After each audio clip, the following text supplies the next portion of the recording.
It's Miller time. That's our beer of the week, taking a page out of the Over the Cap podcast.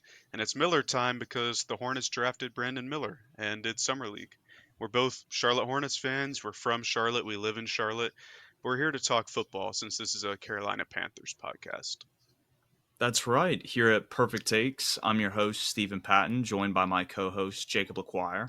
We'll be kicking off with the AFC North to start this podcast. Now, I know what some of you guys are thinking. This is a Panthers themed podcast. Why are we talking about a division that's not even on the schedule?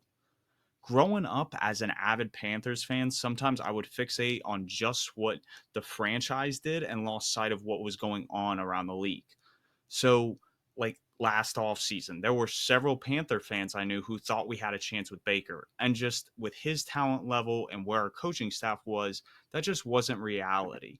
So, taking a deep dive into the NFL division by division can be a good way to rank each conference and have reasonable expectations for our team. Absolutely. We did this kind of last offseason. We went and predicted game by game, tried to come up with the records for each team. But this year we'll do deep dives into each division, kind of look at the makeup of teams, what changed from this year or last year to this year, look at the coaching staff, the scheme, all of that, and we can try to have our predictions be a bit better when that time comes. Last year's exercise was definitely a huge catalyst for this podcast. Speaking of which, last year the Ravens brought Mike McDaniel from Michigan to be their defensive coordinator. Yes, he is currently the youngest defensive coordinator in the league and has started to incorporate the three safety looks into the NFL that we saw him have success with in college. The Ravens front office last offseason added Marcus Williams and Kyle Fuller in free agency, and then drafted Kyle Hamilton to run more unique concepts in the secondary. Believe it or not, this isn't McDonald's first stint with the Ravens. He was a coach with them from 2014 to 2020. Those last 3 years, he was the linebacking coach. Crazy enough, last year they trade for Roquan Smith. They already had Patrick Queen, and then this past year they drafted Trenton Simpson at Clemson. It just shows that the front office and coaching staff are in sync. Yeah, that's got to be one of the, if not the most loaded linebacker core in the league right now. And another kind of linebacker, although he's an outside backer, that they're going to get back this year is David Ojabo, who played for Mike McDonald at Michigan in the 21-22 season. And he was pretty productive in McDonald's man match scheme. And he's really similar to Brian Burns, how I thought at FSU, with great bend and good backfield vision. But his main attribute is his speed and his speed moves.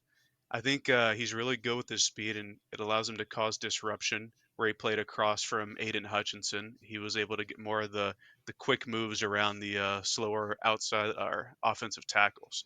Where he can improve is in protecting his chest a bit more and developing a bit more power. But in reuniting with Mike McDonald, hopefully he can be as productive or improve in a familiar role this year. I couldn't agree more with that analysis. He's extremely explosive. Ojabo showed glimpses of that in the last couple of games last year after he came back from his injury. So definitely excited to see what they're going to bring to the table in 2023 with that pairing McDonald and Ojabo. I agree. And while McDonald favored the man match scheme that Nick Saban and Kirby Smart kind of developed and perfected, he proved to be more multiple in his defensive schemes in his first season with Baltimore. And during that first year, McDonald's defense was third in points per game at 18.5, despite multiple injuries and the defense having to bail out an offense towards the end of the year that was kind of dysfunctional without Lamar Jackson. I know a lot of Panthers fans can relate to that because our defense did that basically the whole 2021 season with Sam Darnold. And that defense does have a lot of free agents this year, including two of the four players that had five or more sacks last year, those being Justin Houston and Calais Campbell, who left to join the Falcons. And they retained Justin Matabuki and Patrick Queen. I think they really need Odafe Owe and David Ojabo to both contribute heavily this year, as well as whichever older free agent D lineman that they're bound to sign. They definitely lost a lot of key pieces on that interior defensive line. And transitioning now to the offensive side, Greg Roman last year had the Ravens running 11 personnel 12% of the time. Now, in Lamar's MVP season in 2019, they ran 11 personnel at 47%, which is a lot higher. And the reason why it was so low last year was due in part to Lamar's injury and Rashad Bateman's injury. But the transition you saw this past offseason, they bring in Georgia's offensive coordinator, Todd Monken, who had prior NFL experience with the Jags, Bucks, and Browns. Last time we saw him calling plays in 2018 with the Tampa Bay Buccaneers, he ran 11 personnel 69% of the time. In his 34 years of coaching, 16 of those years he was a wide receiver coach. And when he comes to Baltimore, who does the Costa immediately sign? They go out, they get Nelson Aguilar, Odell Beckham. They draft Zay Flowers in the first round to pair with their homegrown talent in Bateman and Duvernay. And all of a sudden, this offense is looking really, really diverse and very, very talented all across the board. Absolutely. You see the wide receiver connection with Monken there definitely. And among them is Zay Flowers, who is an incredibly explosive athlete and productive ball winner, despite being shorter and smaller overall. His speed and fluidity, combined with his excellent route running, pairs very well with Todd Monken's real need for explosive plays and desire to stretch the field both vertically and horizontally. And while Rashad Bateman is a pretty good receiver, and we all know that Odell Beckham's a proven pro, I think Flowers is going to be the main explosive play threat with his ability to turn any play into a 20-yard gain or even a touchdown. Absolutely. Zay Flowers is definitely my favorite wide receiver in this draft class. And even though Baltimore has all these position changes, they don't have a lot of change at the offensive line, which is great. They returned four of the five starters from last year. The only guy that's not there from last year is Ben Powers. They drafted his replacement, a sixth round guy out of Oregon. Last year, ESPN had them as the sixth highest in pass block win rate, and they were first in run block win rate. With an elite tight end in Mark Andrews and a promising second year guy in Isaiah Likely, like I alluded to earlier, this is one of the more complete offenses when everyone is healthy. To kind of wrap up the Ravens, it seems the theme with them over the last two seasons is that the Ravens front office has been aware that they need to change and grow the coaching staff and their schemes in order to compete in a really loaded AFC. And I think they've done well on both fronts to adjust the roster to those new coaches and new scheme changes. Like we talked about with Mike McDonald last season, they added a great back end player in Kyle Hamilton, who I thought was the best player in his draft class, whose ability to play really any position on the backfield or even drop down as a linebacker and be a thumper allows them to do a lot of different things on the back. They also go out and trade for Roquan Smith, one of the best run stopping linebackers in the game, who's also a great athlete and has the ability to make an impact in the pass game, both in coverage and as a pass rusher. And then, like we talked about this season, they hired Todd Monken, who's known for wanting to use every inch of the field as an opportunity to generate plus yardage. They added new offensive weapons in Zay Flowers, who we talked about, Odell Beckham Jr., who is older, but we know what he can do, and Nelson Aguilar, who is kind of a meme, but after his time in Philly has been a pretty consistent known speedster that's been able to stretch the back end. I think we can say that the Ravens front office has a vision of evolution, and they've carried out that vision exceptionally well. The final piece of the puzzle is going to be to see how Lamar Jackson can adapt to and take advantage of the new changes around him. There's definitely no guarantee a Todd Monken led offense will be more efficient than a Greg Roman one. This is a team, though, that led the AFC North up until week 12 when Lamar got hurt. If he can stay healthy this year, especially down the stretch, I think they'll take the division and make a push for the Super Bowl. If he gets hurt again, people will start to question if he was worth that massive extension. Touching on quarterbacks who got paid, Joe Burrow in Cincinnati is probably due for a contract extension this offseason, and I don't think it's that hard to project. He's represented by CAA Sports and shares the same agent as Ryan Tannehill. Other notable quarterbacks represented by the same agency are Matthew Stafford, Dak Prescott, and Josh Allen. Of those four quarterbacks, Allen's deal would make the most sense to potentially model Burrow's top of the market extension. The Bengals ownership isn't usually big on spending and could make a long term commitment that doesn't cripple them in the interim, especially if he was extended this offseason. This would be similar to how Buffalo approached Allen's 6 year extension after his third year. Burrow took a similar deal now. It would look probably like a $320 million extension over 6 years with about $185 to $190 million in guaranteed money. You know, one of the big discourses the past couple years around football has been how to adapt around rookie scale QB contracts and how that makes Super Bowl windows possible. Well, if Burrow gets paid, that surplus goes away, and they're going to have to find a way to work around it. And one way that a team will be able to work around a deal like that is drafting possible replacements for upcoming expensive players. One of which I believe can be Charlie Jones, the receiver they drafted from Purdue this year. Charlie Jones is someone that I had higher on my board than where he ended up drafted. I think he was extremely productive this past season and was able to dominate a lot of the Big Ten corners that I regarded highly, one of which being his new teammate, DJ Turner. He's a bit smaller, like most of the receivers in the draft, and had a reported lack of athleticism. But despite that, he was able to route up corners and make a ton of contested catches, especially against Joey Porter Jr., who we know is a more physical corner.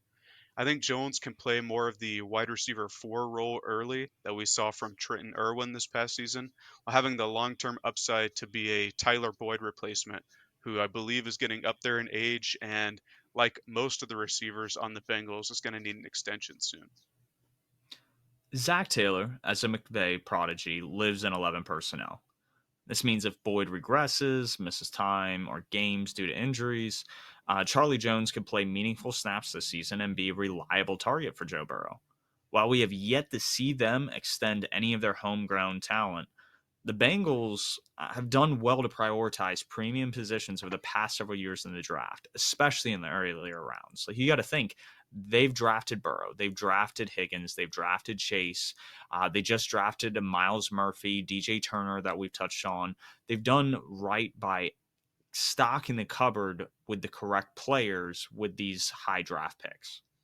Stocking the cupboard is just the way I would put it. And Charlie Jones is just one of the players that's a part of that cupboard that can be a replacement for some of their current impact players in the near future. Picks last year like Dax Hill can be an eventual Jesse Bates replacement. Cam Taylor Britt can be a starting corner. He did start a good bit of last season. He could be the Eli Apple replacement. And then this past year, picks like Miles Murphy, he could be the eventual Trey Hendrickson guy. DJ Turner could be insurance for Chidobe Awuzie, who I believe finished last year injured.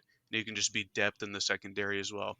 And Jordan Battle, a safety they drafted this year, can be the long-term Von Bell replacement. All of these guys are good talents that can be homegrown and used as replacements for a front office that has not traditionally been big spenders as that budget is going to start to shrink with the upcoming Joe Burrow and Jamar Chase extensions.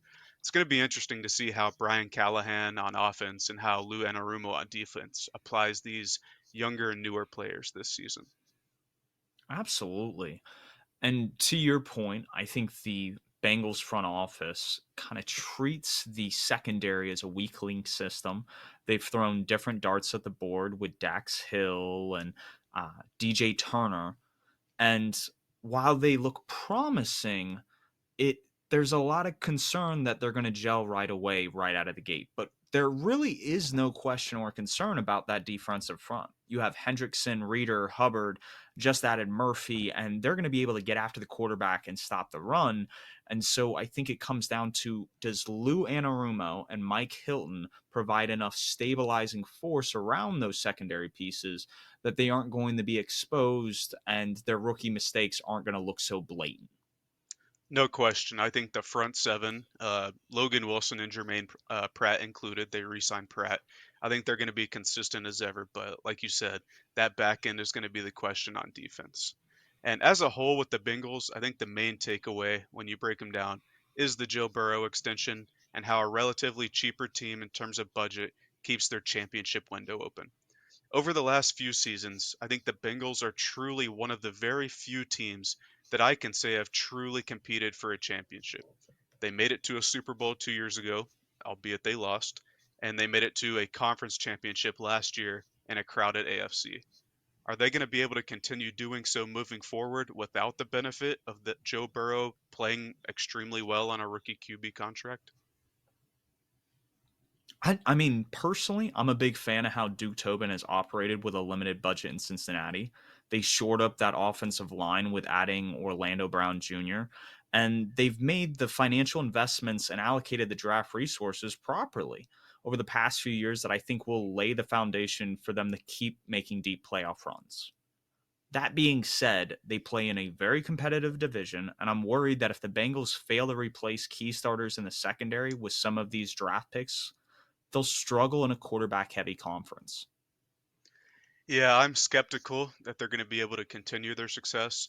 And the main reason is that they had a great free agent signing a few years ago where virtually all of their important free agent signees on defense worked out. I mean, it was Trey Hendrickson, it was Von Bell, it was a bunch of guys, and they were all Chidobe Awuzie, Eli Apple was a part of that, and they all played really well, and they contributed heavily to that team. But if they can succeed in the draft replacement plan we talked about, maybe they can stay above water, but it's going to be tough. And to transition to a team, to a front office really, that's attempting to stay under budget with limited resources and keep their championship window open as long as possible. The Cleveland Browns are a team that's financially all in and also has a very small window at the moment. By small window, we mean 1 year. The Browns are currently third in negative effective cap space next offseason. They're at about negative $59 million. The only two teams with less wiggle room right now are the Chargers and the Saints. These are the only three teams in the NFL that are over 50 million in negative effective cap space. And the other thing that they all have in common, I want to say all of their head coaches are right now on the hot seat. I agree. And when we get to our take section of the pod, we'll touch on that more later in regards to the Browns. But looking at the Browns roster, I think we've said this for the past few years, but on paper, the Browns roster is one of the better rosters in the league, and I think they got even better on defense. Their front, which struggled for a lot of last season in stopping the run, improved in that area towards the end of the season, but still, the front office bolstered it with the additions of Dalvin Tomlinson, who we marked as our second most important addition to the division. They got him from the Vikings. They drafted Siaki Ika, who's one of the best nose tackle run stuffers that you'll ever see looking in the draft. They also have Jeremiah Owusu Koromoa and Anthony Walker, who are pretty reliable and stable linebackers.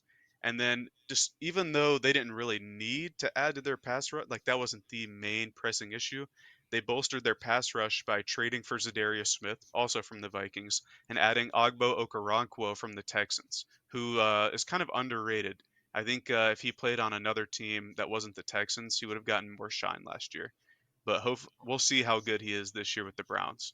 And who knows? They may re-sign Jadeveon Clowney. We know he likes to wait towards the end of training camp to sign, so he might come back as well.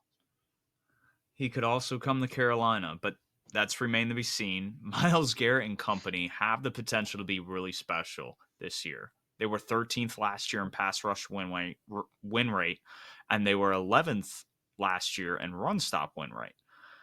I think this year they're going to be top five in both, and this is going to be a very dominating unit. With the departure of Greedy Williams in free agency, you hope the addition of Jawan Thornwell helps solidify the back end. I think one of the more underappreciated signings this offseason by the Browns was bringing in Jim Schwartz as their defensive coordinator. And I think he's going to have those guys playing fast and aggressive. And that's really going to fit what they're trying to do in Cleveland. Absolutely, couldn't agree more. And then shifting to offense, their skill position wasn't the greatest outside of Amari Cooper and Nick Chubb. I know it's crazy to say because Nick Chubb's one of the best running That's backs in the that's a league. little disrespectful to Donovan People Jones, but All right, continue. the he was what the best receiver in home games and disappeared during away games, I think, something like that. But You got to show out for the home crowd. You got to show out for the home crowd. that is true. But they did bolster that room a bit. They went and traded for your guy Elijah Moore from the Jets. They drafted Absolute Cedric stud. absolute stud. They drafted Cedric Tillman out of Tennessee, who's one of the few receivers in this class that has the long-term upside to be a true ball winner X receiver. And that You think skill he's position, like a Mike Williams like Walmart edition? Like is that what we're yeah, seeing with Cedric Tillman? I think if he can become more consistent, I think he's absolutely a great value, Mike Williams. I mean, he was one of the only receivers, like I said, that was 6'2" or above and was actually productive. So it's going to be interesting to see what he can do as probably one of what receiver 4, 5 coming into the year for them. Hopefully he'll get some run early. But the skill position as a whole continues to look impressive with their new additions. They paired David Njoku with Jordan Akins from the Texans at tight end. They're losing Kareem Hunt as of now. He could resign, but they have Jerome Ford, a guy they drafted last year, who was a top 5 running back in the class for me last year, and he should be able to replace the Kareem Hunt production pretty easily if they don't bring in anybody else.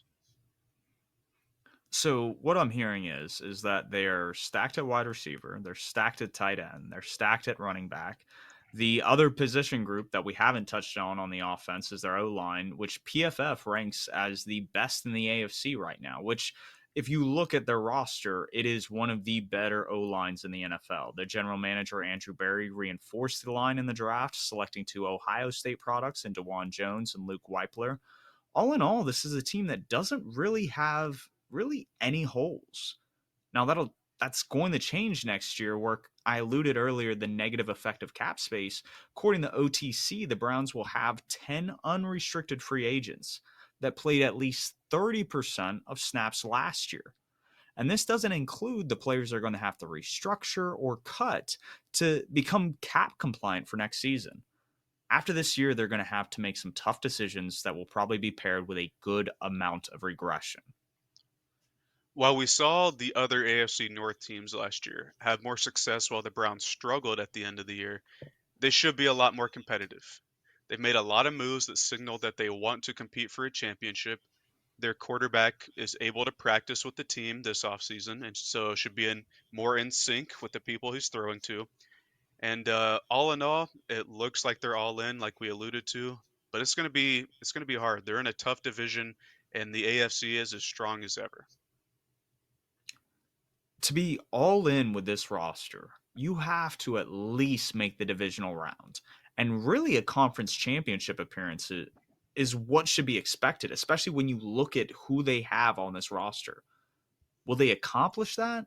I highly doubt it simply because they don't have a top 5 quarterback despite having one of the best rosters talent wise. Yeah, I agree. And so far, we've covered 3 teams that have QBs with big money deals already signed this offseason, or we're looking to see them sign this offseason. The Steelers, however, still have that luxury of the rookie QB contract surplus. Going into year 2 with Kenny Pickett at the helm, the Steelers seem to have a plan and have done well in sticking to that plan to make their offense a bit easier for Pickett to run. They took Broderick Jones 14th overall. They signed Isaac Sumala from the Philadelphia Eagles and completely bolstered the left side of their O line for the next like 3 years. This comes a year after they locked in starters at center, right guard, and right tackle with Mason Cole, James Daniels, and Chikuma Wuma Okafor, and I just completely butchered his name. But this is a huge, huge progression from what this unit looked like back in 2021. They were starting Okafor at left tackle, Dotson at left guard, Hosner, who's currently a backup with the New York Giants, Trey Turner, who remains unsigned, and Former Zach Panther. Banner. Yep, former Panther, and Zach Banner, who hasn't played since that 2021 season.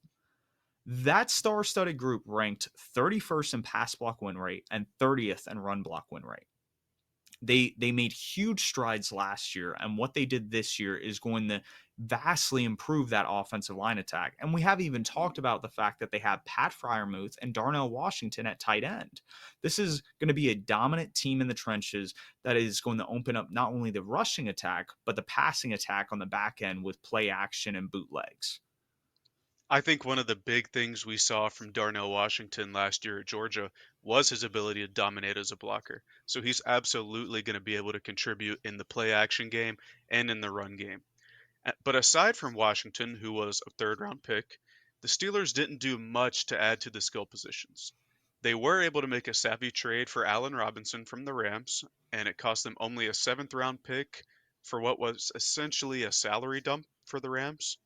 It's really going to come down to George Pickens' growth this year. That's going to be essential for the continued improvement of Kenny Pickett, who seemed to be playing a lot cleaner towards the end of the last season. A lot less turnovers than when he started the year or started that Jet. Didn't start. He ended up playing in that Jets game where he completed every pass, but He three of did. them were to the Jets.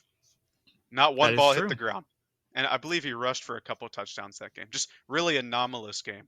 But if we can continue to believe that he'll grow, and if we truly believe that this team is going to be more run centric, maybe they can afford to wait on adding young talent to the skill positions. Absolutely. And they did, like you said, they went out, they got George Pickens, they re-signed Deontay Johnson last offseason.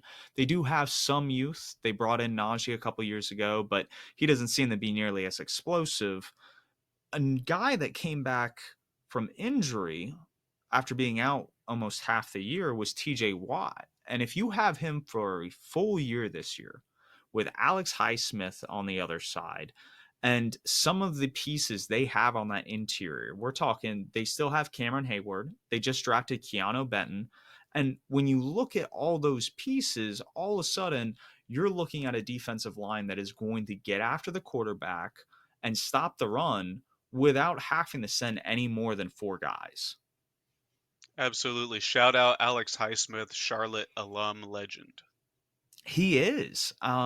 He's one of the guys that came out of Charlotte in the past few years. He's entering the final year of his rookie contract. When he was drafted, he was a third round pick, and last year he had a cap hit a little over $1 million. But according to Over the Cap, he provided $16 million in value. If Highsmith was kind of get paid around that 16 million mark, he'd get a contract similar to Hassan Reddick or Chandler Jones. He's currently represented by Wasserman Agency. Other guys that are notably signed by the same agency are Max Crosby and Cameron Jordan. I think we'll end up seeing a 4 year extension that'll put him in the top 15 at his position. He deserves every penny of it. And the Steelers also have a fellow Charlotte alum, Larry Ogunjobi, in the interior of that defensive line as well. So we're well represented in the AFC Is he North. with Cincinnati right now, or is No, I, he? I believe he's still with Pittsburgh.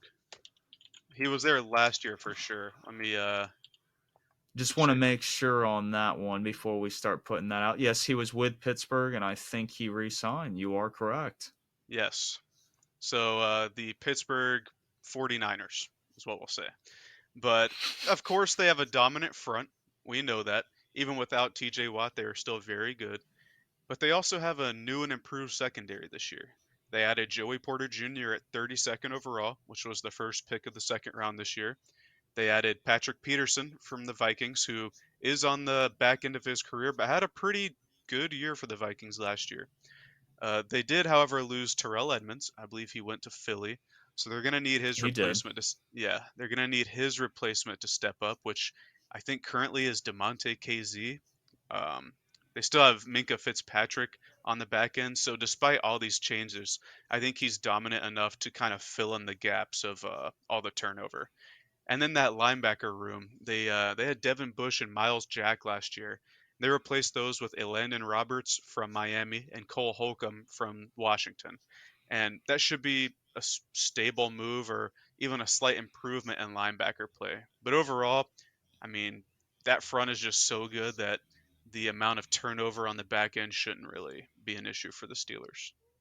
Yeah, you just need sound fundamental play. And when you can trust what your front four are doing and drop seven, it really does kind of give the back end a little sigh of relief. And so when we start talking about like if Mike Tomlin can continue his streak of winning records for a 16th season, it's going to start with what's happening in the trenches. And they have to dominate both on the offensive side and the defensive side. I'm a really big fan of how they've built the offensive line over the past two off seasons, and they have two great options at tight end. They have two stars or a budding star in George Pickens at wide receiver. This is an extremely balanced offense that is giving a lot of options to second year quarterback Kenny Pickett, and it's really just whether or not he can step up to the plate. I agree. I think when it comes to the Steelers, it just comes down to Kenny Pickett's growth. They really addressed what both of our main concerns were before the draft this offseason, which were offensive line and corner. It's Kenny Pickett now. It's all on him. Absolutely, and you hope that the leaving of Cam Sutton and Terrell Edmonds and the bringing in of a Patrick Peterson, a veteran presence, and a Joey Porter, a very young rising star potentially in this league, that you get some better play on that back end.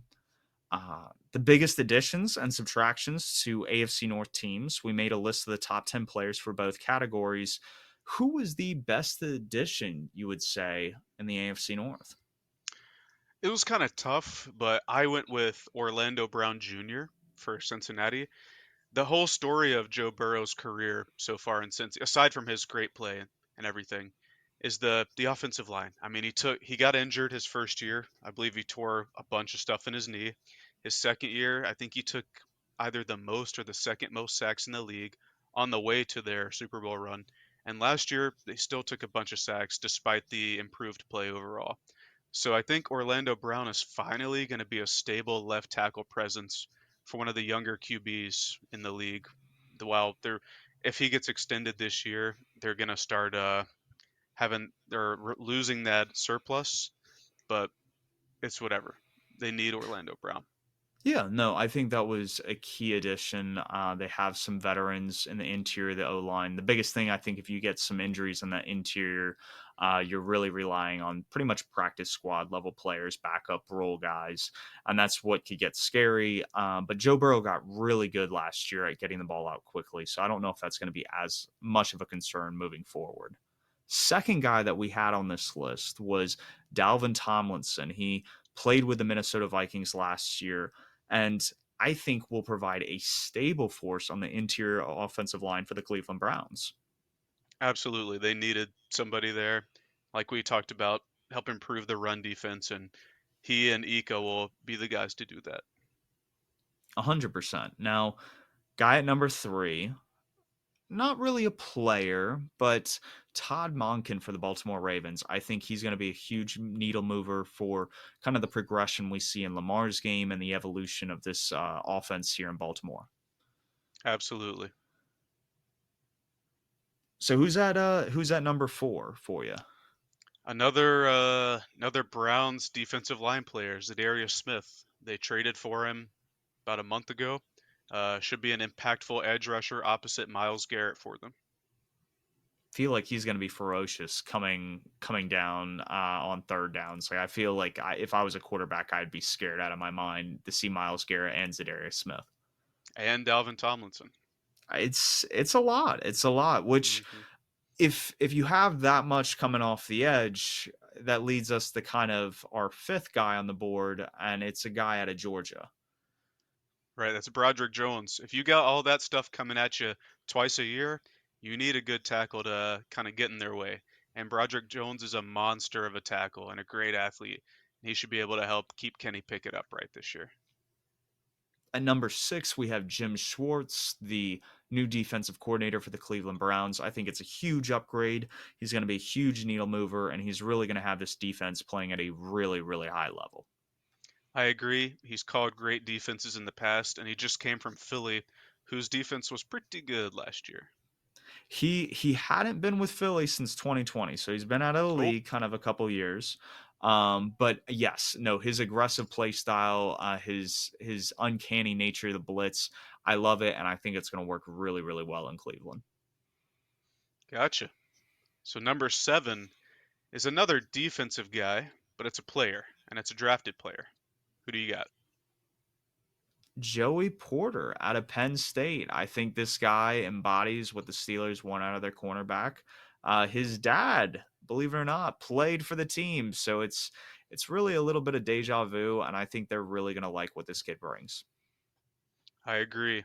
The number 8 is our guy, our one of our favorites in the draft, Zay Flowers, the receiver out of Boston College, going to join Lamar this year. Like I said, I think he's going to be the number one explosive play guy for them. I would not be surprised if he's the offensive rookie of the year at the end of the year. Like this is a guy where if Lamar Jackson throws for 45, 100, 5,000 passing yards, you throw over 30 passing touchdowns, Zay Flowers is going to be a huge recipient of that. And I think he's going to look like a superstar from day one, which Absolutely. leads us into another cornerback. So Zay Flowers is sandwiched in between Joey Porter and DJ Turner out of Michigan. This is a guy that you're really high on. He's really fast, and I think he's going to be a huge plus for the back end for the Bengals. Absolutely. I think he could start for the Bengals, but we'll see what happens there. Absolutely. And to wrap it all up, not the sexiest of players, but at number 10, we have an offensive guard, Isaac Sumala, comes from the Philadelphia Eagles. How do you feel about him in Pittsburgh? I love it. I mean, the Eagles' O line was probably the best in the league last year, and that's just another guy that's going to improve that O line, bring some winning mentality, and again, help Kenny Pickett stay up and be able to deliver the ball to his talented receivers and tight ends. Couldn't agree more. Now we have a couple guys that were kind of outside looking in. Who are the guys that you had? Well, we had Odell Beckham. I mean, Odell's been talked about forever. I mean, he's as talented as ever. The last we saw of him was with the Rams, and in that Super Bowl, I think he was probably the best receiver until he went down. I know He was Cooper tearing it Cup up. was exceptional that year, exceptional in that game, but Odell was tearing it up, like you're saying. So I think even if he isn't 100% of his former self, even if he doesn't make it all 17 games, he's going to be able to provide a lot of knowledge and leadership at that position. And then we also had Ogbo Okoronkwo from the Texans, the pass rusher that's joining Cleveland. I mean, we talked about him being a bit underrated, under the radar, but he's a really skilled player. He has a lot of finesse, and I think he's going to be a good rotation rusher for them this year. I hope he works his way into a starting role and we see Zadarius Smith be that third down guy because I think that would be a great tandem to switch. I mean, you have a guy that can fit the run, get after the quarterback, and then you bring on like an elite like stud who's kind of aging and getting on the back end of his career, and that's just how you kind of rest people as you make a playoff push. And we'll see if that's what they do. But who are the guys that we felt were probably the top 10 in leaving the AFC North and their respective teams? So to kick off our top 10 losses or subtractions, I think number one is Jesse Bates, the safety for, well, now he plays for the Falcons. He was He with the does. was with the Bengals last year, really good on the back end. Just, I mean, if you watch football, you know who Jesse Bates is. He's one of the better safeties in the league, and to lose somebody like that is a pretty impactful loss. And believe it or not, the guy right after is also a secondary player. He's a cornerback. He played corner for the Steelers. He necessarily wasn't the best cornerback, but his departure on an already thin cornerback has him a little bit higher on this list in terms of like need. And he left to go to the Detroit Lions to kind of help shore up that secondary, which that front office, which we'll get into next week, has kind of treated that system as a weak league system, which is cool to see. It's very much like what the Bengals are doing in Cincinnati. Yes, and that is Cameron Sutton. Like you said, little under the radar, but he played pretty well for Pittsburgh last year. So he's gonna have he's got big shoes to fill his departure. So hopefully Joey Porter and Patrick Peterson can step up there. And then number three, we kind of alluded to this guy maybe joining a team later in the process than other people earlier I in the mean, pod. not to spoil it, but we already have two guys that have joined the Panthers on this list. But yes, guy at number three is still a free agent. Right, he could be a Panther. We don't know. But yeah, that's Jadeveon Clowney. Really good. Despite not having the sack production of his past years, he's still a really good run defender. He's a veteran. He knows what to do. He can get inside or over offensive tackles, and he's going to be a big loss. Okoronkwo and Zadarius Smith are gonna have to step up to fill the hole that he leaves. Oh, he's amazing. He played at South Carolina. This would almost be a return home for him, which would be phenomenal. Speaking of Carolina, we brought in Hayden Hurst, who played last year with the Cincinnati Bengals, was actually drafted by the Baltimore Ravens. He's a reliable pass catcher, is going to be a good blocker in the run. I think he's really, really solid, and he's going to be a stable presence for Bryce Young this year. Absolutely, he's what you think of when you think of a tight end. You know, a guy who can run the seam or be a safety net, as well as a good player in the run game. And now looking at our fifth spot is a guy that he was regarded very highly when he was coming out of the draft.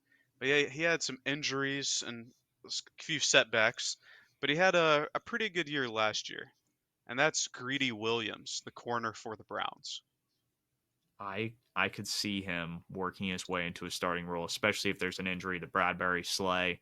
This is a guy with a lot of talent. I was really excited when I saw this signing, and it'll be a signing 2 picks from here. But the Eagles revamping their secondary, what they did to do that, I was actually really impressed by. I think it went almost unnoticed. A lot of people got caught up in the fact that they just love Georgia defensive line, and you didn't really see what they did on the back end, which was really special.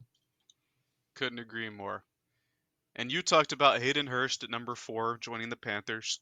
Well, another Bengal joined the Panthers. So at number 6, we have Von Bell, the safety, another safety who played for the Bengals last year, leaves them to join another NFC South team. The theme of this list is secondary pieces. We've seen safety, cornerbacks. This is a guy that I think will allow Evero in Carolina, and we'll get more into this, to run more dime packages with him and Jeremy Chin and not have to rely on necessarily having 3 linebackers on the field, which would be really nice.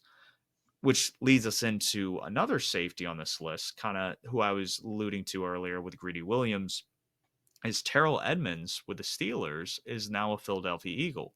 So the Eagles this past offseason, they they added Greedy Williams, they added Terrell Edmonds, they go out, they draft Kilo Ringo. They're revamping that secondary, and it's getting a little scary there. They seem to know what they're doing with that defense. Absolutely. I mean, what like I said earlier when I goofed the Jim Schwartz thing, they had one of the better defenses in the league, and Greedy Williams and Terrell Edmonds should be able to contribute to that this season. And now our next guy comes from the Ravens. He also joined the Atlanta Falcons this offseason, Calais Campbell.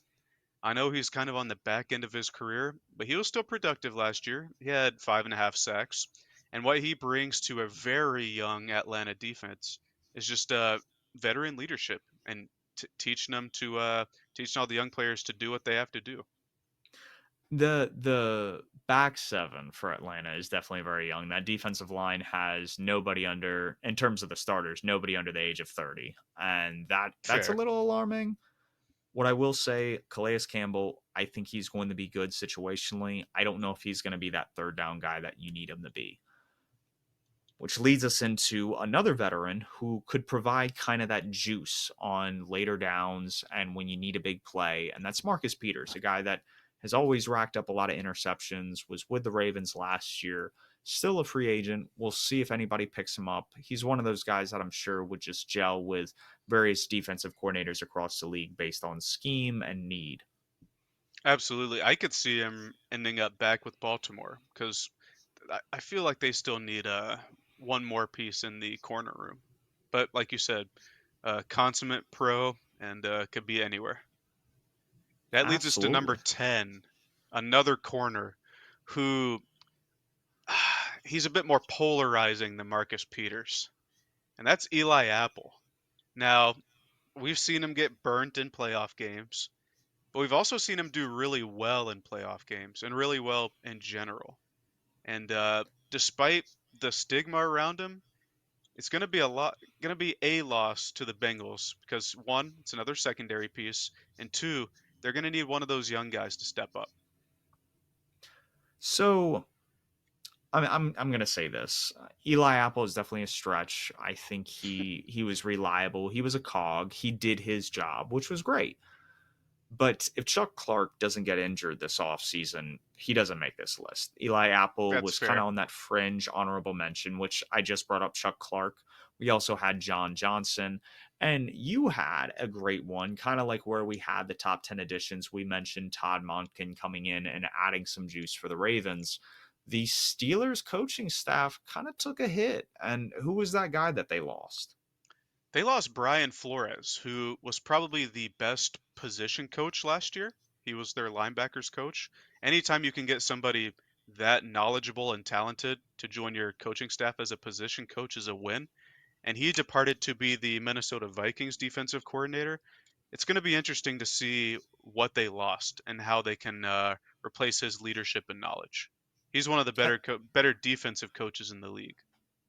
Absolutely. And I think there was a reason why he went to Pittsburgh after getting fired from Miami is that there was a stable presence with Mike Tomlin. He could have a good year to kind of boost his portfolio. And as we've seen, he's used that to kind of get himself the job he has with the Minnesota Vikings right now. Now, speaking of the division as a whole, the Bengals overall, I think, should be considered division favorites. And this is just simply because of how fragile Ravens players are. Ronnie Stanley hasn't played a full season in quite some time. Odell Beckham's coming off another knee injury. J.K. Dobbins has obviously had his injury history. And so at that point, it's if the Ravens can actually stay healthy, I don't think it's a question they'll win the division. But because of those concerns, I think the Bengals should still be favored. Now, the Steelers and Browns have the potential to push for wild card spots, but a couple of injuries at key positions, both of these teams are going to unravel in a crowded division and a very competitive conference. You make some good points there. I think it is hard to remove the Bengals from the top of the division, but I think it's going to be really close between the Bengals and the Ravens. If we recall last year, I believe it was week 12 when Lamar Jackson got injured. The Ravens were It, number one in the division at that time. So if Lamar can stay healthy with all the new additions and new scheme changes, I think it's going to be the Ravens. After that, I think the Browns should improve after their QB is able to have a full offseason with the team and they have an improved roster. I think they're going to finish third this year, and the Steelers will round out the end of the group. However, with how talented all four of these teams are, the three teams are more talented than the Steelers, I'd say, but you can never count out Mike Tomlin. And like we alluded to earlier, never had a losing season. So with all that said, it wouldn't surprise me to see any order for these teams, but right now I've got it Bengals, Ravens, Browns, Steelers. it's interesting you say the Steelers are going to be fourth, considering one of your perfect takes for this division. Yes, well, I'm just looking at it from a talent perspective, but my first take for this pod is that Kevin Stefanski will be the first coach fired in the NFL this year. I think, like we were talking about, their window is this year. It's all in. They can't afford to not win this year. And if they start out poor, let's say like 2-4, uh, 2-5, 3-5, I think the seat's going to get very hot under Stefanski. And if they don't do something to, I don't know, push through the divisional round or at least get to the divisional round, I think that's it for him. Absolutely. I think this will definitely be his last year based on exactly what you were alluding to. It's result based. You have to get to a certain threshold based on the financial commitment that this team has made and has put around you as a coach. Like there are no more excuses. And as we've talked about this division as a whole, I believe that the AFC North is going to send three teams to the postseason. I don't know who those three teams are. I think two of them are going to be the Ravens and Bengals. According to Vegas Insider, the Ravens' current win total is at about like 8.5 wins. Personally, I'd expect the Ravens to win at least 10 games this year, where the market projects the Bengals to have 11.5 wins. A guy that goes by the name TA, Twitter handles Klefta, stated that if you remove Tom Brady led Patriots and the Patrick Mahomes led Chiefs, teams with win totals above 10.5 go over 38% of the time since 2000. This seems too good to be true in this particular case, especially if you consider Burrow as an elite quarterback. But in a competitive division, I believe the Bengals will underperform. Now, I want to say before we go on, that was not any betting advice. I strongly encourage people to gamble responsibly. I'm simply using numbers from the market to represent how kind of everybody sees these teams from a power rating standpoint compared to how we see these teams. Fair enough.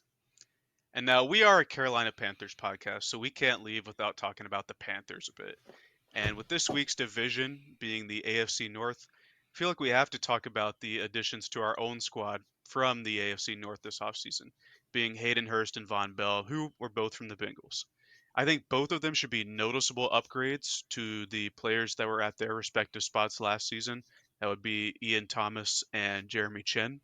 And I think particularly Von Bell will be a real force, and he was playing very good ball at the end of last season.